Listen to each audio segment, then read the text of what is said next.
not tried to discredit her. Let's not spin it. MSNBC did discredit her. This has nothing to do with Judge Jackson's qualifications. Judge Jackson went to the finest university in this country, undergraduate. She went to the finest law school, right? And I'm an alumni, so I can not at the law school, but the business school, so I can brag about it. She's clerked for the best people. Her academic credentials are unparalleled. Her time at her law firm, top law firm, Morrison Foster, great. Clerk for the right people. She's qualified, except for when you talk about her judgment. And Lindsey Graham right there, and this is a massive victory of this audience. Not one of these conservative groups, from Heritage to the Judicial Crisis Network to Leonard Lee, and I love these guys, worked with them for a long time. But hey, no offense, you should not be stroking a check from right now. I don't want to see any more commercials about dark money, okay? That's not the issue here. That defend justice, other people supported, that's just not the issue. What the Germans called the Schwerpunkt, right? The center of gravity of what the issue is, the line of attack, is about her judgment about child rape and torture. Let's not call it pornography. Child rape and torture, and people that watch that and make money off it, okay? There's something disturbing, and I think this disqualifies her. And I say that with somebody that this is not my line of country, and we were totally quiet on this and not even going to cover it up until Mike Davis came to us. And this is a great victory for this audience. 202-224-3121. Lindsey Graham is a no, and Lindsey Graham was going to be a yes at the committee and was promoting her all over town. It was going to be 65-35. Now we're coming down to the thing itself. 50-50.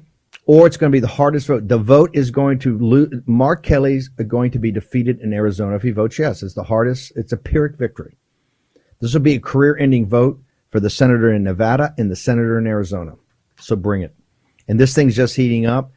Davis is going to drop a lot more information today. We told you. We just had him on here. So this thing's heating up, and we're going to be manning the ramparts on this. Harriet Hageman, I'm so glad that you came in here. You're like everybody in town's buzzing. You've been here for this big group meeting with the conference. Elise Stefanik and all the great folks over there. Everybody wants to know, because this thing heats up every day and she's in everybody's grill. Liz Cheney is not only not there's something's happened that's triggered her on her just absolute raw hatred for Donald Trump. And I can see the folks in Wyoming, it's got to be terrible, but it's even gotten to the thing that it's just, it's uncomfortable to watch. She has an obsession with Trump. So everybody, when we announced that you were coming on, what people want to know is, how is the race going? It's going. She has to be defeated, and she has to be defeated at the ballot box. She can't be removed. She's got to go with her constituents, although there's a great website about Liz Cheney for Virginia. But for the folks in Wyoming, have to vote her out of office. How is that going, man? It's going fantastic. We've been traveling the state extensively over the last several months since I was in here last time. We continue to go to the larger cities and the small towns and meet with voters all over the state. We spend 2 hours at a time in town halls everywhere we go. And what are they telling you? What's the feedback you're getting? Well, they're worried about the issues. They're worried about the current administration. They're worried about what Biden is doing. They're worried about things like the Supreme Court nomination. They're worried about all of that. They're worried about inflation. They're worried about the open border. They're worried about just the horrible policies coming out of this administration. They're worried about what's happened with our oil and gas industries. But the other thing is that they're very, very, very fed up with Liz Cheney. And the reason that I think that they're talking a lot policy with me is because so many of them have moved beyond Liz Cheney even being our representative. They recognize. I think the thing, you don't see her in policy, except for, and I'll leave the Ukraine thing off to the side for a second, but it's just all January 6th, January 6th, January 6th. The country is, and NBC did the poll which shows no enthusiasm from Democrats. The bottom's falling out. We could have a 100-seat victory here.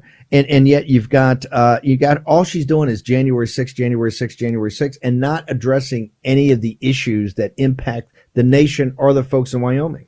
Well, I think that you used the appropriate word, which was obsession. She is obsessed with January 6th, and she's obsessed with Donald Trump. But she's repeated the reasons many, many times, and we need to take her at her word. It isn't about finding out what is the truth. It is about making sure that Donald Trump never gets near the Oval Office again. She has said that probably 6 times. She's also said that she spends the vast majority of her time working on the January 6th commission. So this is a total abuse of power. It is not about due process. It's not about getting to the facts. It's not about finding out exactly what what happened on January 6th and looking at the broad spectrum of activities that day. It's not about finding out who Ray Epps is. It's not finding out about whether there were provocateurs in the crowd. It is about persecuting Donald Trump and his supporters. That's what this is about. That's what she's focusing on. But that isn't the issue for Wyoming. In Wyoming, we are concerned about $5 a gallon diesel. We can't raise food. In Wyoming? In Wyoming. We cannot raise food with $5 a gallon diesel. We are concerned about gas prices. We are concerned about the fact that they've stopped permitting and leasing on federal lands. We are concerned again about the border. We're concerned about illegal immigration. We are concerned about federal overreach. I mean, there were so many issues that are of importance. We're worried about the incompetence of this administration on the international stage. We're as concerned as anybody else is in this country on the issues that are your dinner table issues, your tabletop issues. And Liz Cheney is not. Liz Cheney is focused on her obsession. Before I get to what you do as a congressman, your top 2 or 3 parties, I got to bring up this thing about the House. They had the opportunity, and I think you explained to the audience, because it's a national audience, and obviously this is a nationalized race. What can Democrats come and vote for in a Republican primary? And people are confused about, and the Wyoming legislature didn't cut that off. Tell me what's happening. Actually, Democrats can come and support here against you. That'll be, yes. You ain't getting any Democrat votes, or you maybe get some old school folks that still say Democrats, but they're Trump people. But how can they use Democrats to defeat you? Well, in Wyoming, we allow crossover voting even on the day of the primary. So as a Democrat, you can walk into your polling station and you can change over and become a Republican, take a Republican ballot, vote that Republican ballot, walk back over, change back to a Democrat, and walk out the door. So we tried, there was an effort this year actually there's been repeated efforts to stop that. The problem is in that Wyoming, we are a one-party state, and we have a lot of Democrats in the Republican Party, and they know that if they vote for that crossover bill, that it's going to affect their ability to get elected as well. So this is kind of the swamp. This is swamp. The tiny swamp that's in Wyoming. Yeah, the horse tank. That's what this is. Yes, it is. Is there enough Democrats because people are concerned, are there enough Democrats to support her?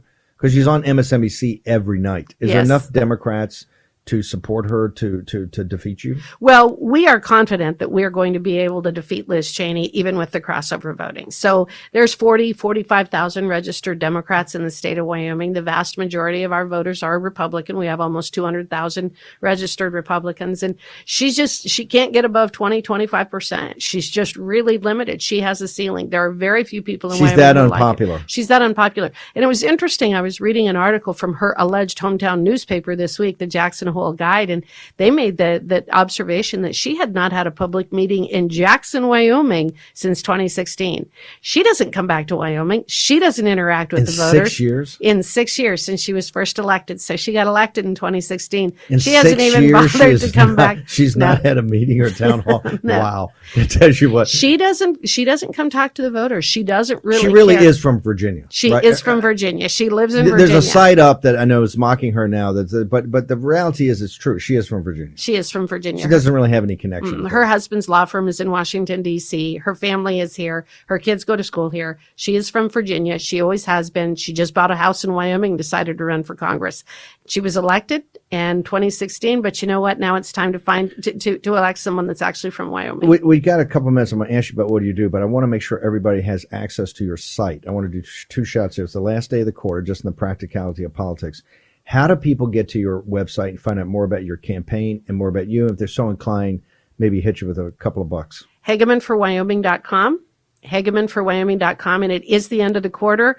She's raised a lot of money from the swamp here. Let's in talk Washington, about that. DC. That's the people. Is that rub people in Wyoming the wrong way? Because she's got a massive war chest. She does, but it is rubbing people the wrong way. Now, we had a wonderful event last night that Leader McCarthy headlined, but there was Rand Paul. I had a great visit with him last night, Jim Jordan. Yep. We have over 100 members of the House Republican. Yeah, it's incredible that we're hosts and that have signed on. So I'm very honored to have that. When you see the vibe, because I actually think that Cheney you will defeat. But I think Cheney's running for president against Trump, and that's where she's raising the war chest from the swamp here in the defense industry. But when you're there with 100 last night, it's pretty overwhelming that they would do it against someone that's had such seniority in the Republican Party, and obviously Dick Cheney, her dad, is still very dialed in. What's the sense you get when you come in as a freshman congressman?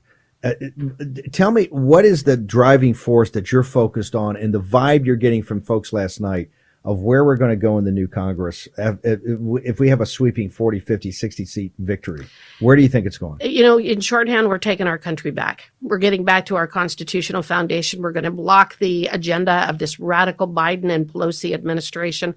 We're going to stop the nonsense with the war. Is this what people in Wyoming want? Absolutely. They're telling you we've had enough of this. We've had enough. And if we're sending you there, and we don't hear any happy talk. We want everyday confrontation. Absolutely. We're going to fight. We're going to fight. We're going to fight this war on our fossil fuels. We're going to fight and try to get some kind of common sense monetary policy back in place where we're not dealing with this horrific inflation that is affecting every single person in this country. I mean, we're just flat taking our country back. So when the mainstream media is going to flip, the New York Times is going to flip and say, all the Hagemans of the world, nothing but obstructionists, and they obstruct the administration.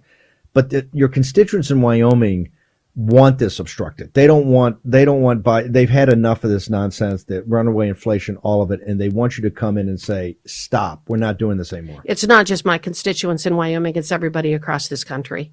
What we're watching what I have said for years is that the Democrats destroy everything they touch. And that's what we're observing in this administration. Everything came together at exactly the same time. This is a moment in time where we get to see what these policies really are and what they do and the destruction that they leave in their wake. Whether, again, it's $5 a gallon diesel, it is the inflation, is the food costs, it is so much. The Democrats destroy everything that they touch, and we've got to stop it. It's not obstructionism. It's about saving our country. You're fighting a fight that has literally global, and people in Wyoming, I hope the good folks in Wyoming understand that this is a fight, not just on a national level, on a global level. What Liz Cheney's got in mind, and she's running for president against Trump. There's no doubt. You're the first block to stop it, to defeat her in our Congress, but she's got ambitions to take on the MAGA movement and to take on you're the first block, right? But after you defeat her, she's going to try to go do everything. That's what she's raising, and people should understand she's raising a war chest that is enormous. That's why, once again, give your website, because you gotta support Harriet if you're so inclined. I want you to go and find out more about it. How do people do it? Hagemanforwyoming.com. And this is about an America First policy. That's who and what I am. And she's a globalist. We need to stop her. When does she start running the negative Harriet ads? Because they're going to carpet bomb you in the future. Don't you know? Yeah, I keep being told that. What I keep saying is there's not a lot to go after me about. All I've been doing is fighting for Wyoming for most of my career. So there's not a lot there. I guess they can make stuff up, which is what they'll do. You're fantastic. Okay, one more time. How do people get there? Hagemanforwyoming.com. Thank you to everybody. Any support you can provide would be fantastic. Okay, I want everybody to go check it out. I think you'll like what you see. Steve, thank you. Thank you. It's an honor to have you in here, and a good fight. And wait till the carpet bombing starts. But you're tough enough. There's no doubt that you're Wyoming tough. So yes, cowboy up.